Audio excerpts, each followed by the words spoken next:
There is a question, where does photosynthesis take place.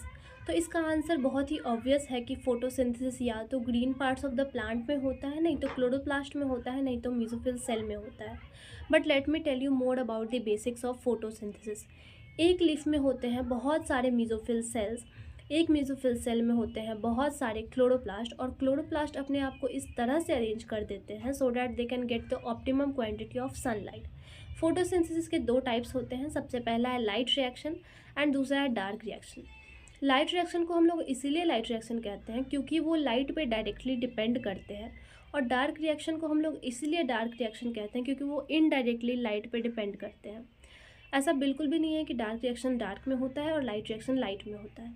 ये एक misconception है, और डार्क रिएक्शन को हम लोग मिसनोमर भी कह सकते हैं। मिसनोमर का मीनिंग होता है कि जिस व्यक्ति का कुछ नाम तो है लेकिन वो उसकी तरह वो काम नहीं करता है। तो डार्क रिएक्शन का नाम तो डार्क है लेकिन वो डार्क में होता नहीं है, तो इसी कारण हम उसे मिसनोमर कहते हैं। लाइट रिएक्शन में प्रोडक्ट्स बनते हैं जैसे कि NADPH एंड ATP, जो कि फॉर्म ऑफ एनर्जी है, एंड ऑक्सीजन रिलीज होता है।